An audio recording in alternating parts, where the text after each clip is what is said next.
A farmer has chickens and ducks in his farm. If he sells 2 chickens and 3 ducks a day, there would be 100 chickens left when all the ducks are sold. If he sells 3 chickens and 2 ducks a day, there would still be 25 chickens left after all the ducks are sold. Find the number of ducks in the farm. For this same question, I would use the guess and check method to illustrate to students how the guess and check method works and how this method may be used to solve several different types of challenging PSLE math questions. The first step, however, is similar. As with all problem sum questions, we should tabulate the key information given in the questions because this will help us better understand the question. A table like this will be very helpful. In the first scenario, the farmer sells 2 chickens and 3 ducks a day. And in this scenario, when all the ducks are sold, the farmer still has a balance of 100 chickens.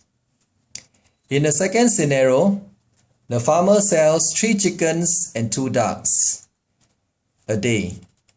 And in this scenario, when all the ducks are sold, the farmer still has a balance of 25 chickens. So that's all the key informations given in the questions.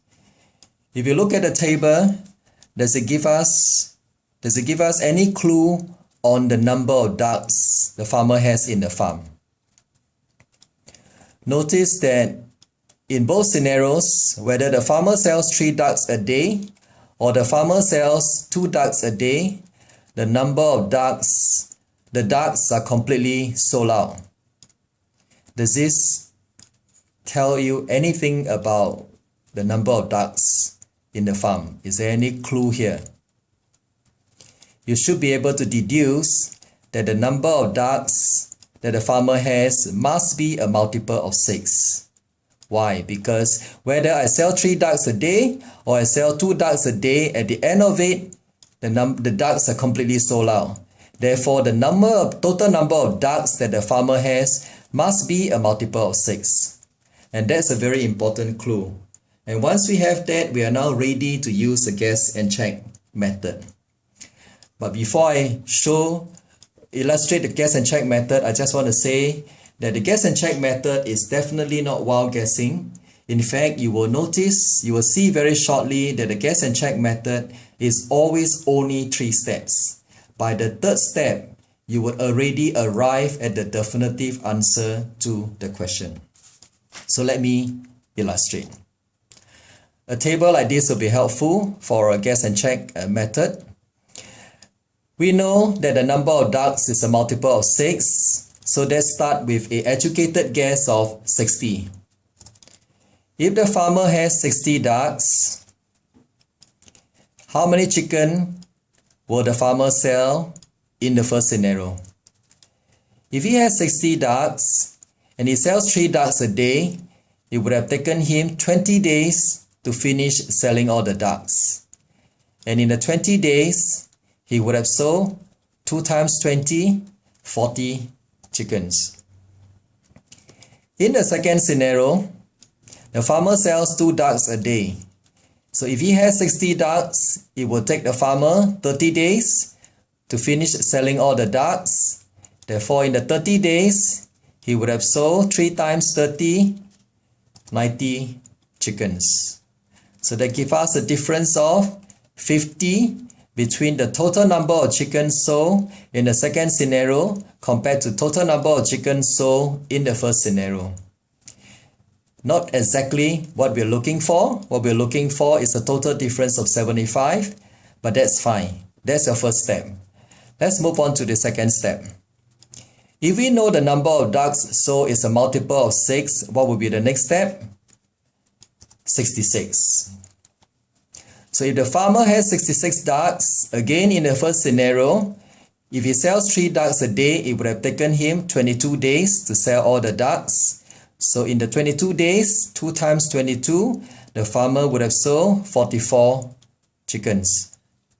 Similarly, in the second scenario, the farmer sells 2 ducks a day. So if he has 66 ducks, it would have taken him 33 days.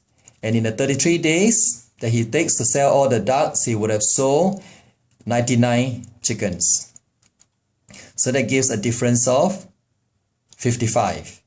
Again, not the 75 that we are looking for, but it's moving in the right direction. It's gone up by 5. So when we increase our guess check of the number of ducks by 1 step, the difference increased by 5.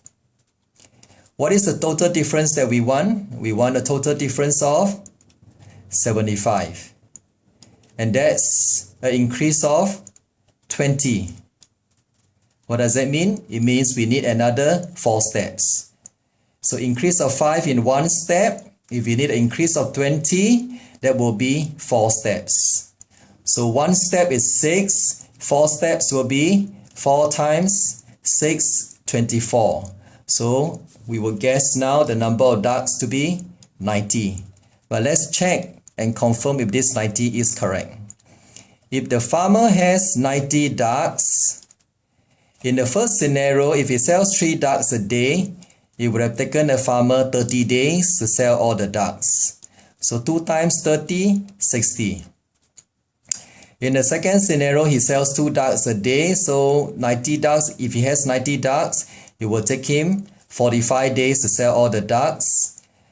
So in the 45 days, 3 times 45, he would have sold 135 chickens.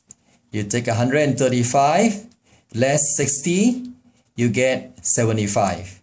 So this confirms that our 90 is correct.